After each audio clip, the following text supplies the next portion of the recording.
जब स्वामी विवेकानंद छात्र जीवन में थे तब जो है स्वामी विवेकानंद अपने गुरुकुल के कुटिया में बैठकर पढ़ रहे थे।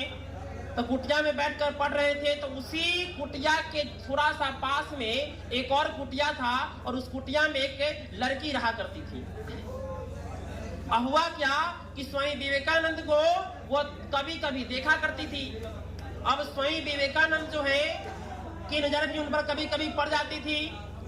अब हुआ क्या कि स्वामी विवेकानंद भी सोचते कि मेरी आंखें जो है, स्वामी विवेकानंद भी कभी कभी उस लड़की को देख लिया करते थे और लड़की भी इनको दम सज धज करके आती और स्वामी विवेकानंद पर देखा करती रोज रोज। अब स्वामी विवेकानंद सोचे कि मेरी आंखें जो है वो हमेशा उस लड़की को देखा करती है, यानी वो लड़की का दोष नहीं है, उस लड़की का दोष नहीं है, तू मुझे देख रही है, वो मेरी आंखें की दोष है कि मेरी आंखें उस लड़की के प्रति आकर्षित होती रहती है। अब जो है इस परिस्थिति में स्वामी विवेकानंद सोचते हैं और संकल्प लेते हैं कि मेरी आंखें जो उस लड़की को बार बार देखा करती है, वो मेरी आंखें अब मेरे बस में नहीं है, वो लड़की के बस में हो गई है।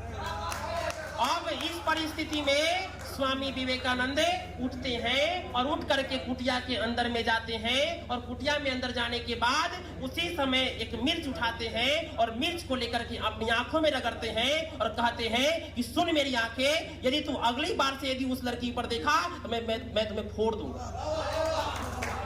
यानी ऐसे हमारे देश के युवा हुए हैं जो अपने इंद्रियों को काबू में रखने के लिए दूसरे से नहीं लड़ते हैं, खुद से लड़ते हैं। इसलिए हमारे देश में जो इंद्रिय पर जो विजय प्राप्त करते हैं उसको जितेंद्रिय कहा जाता है। इसलिए कहा जाता है जो युद्ध जो दूसरे से जीते वो वीर नहीं, जो खुद पर जीते वो सबसे बड़े महावीर कहलाते हैं।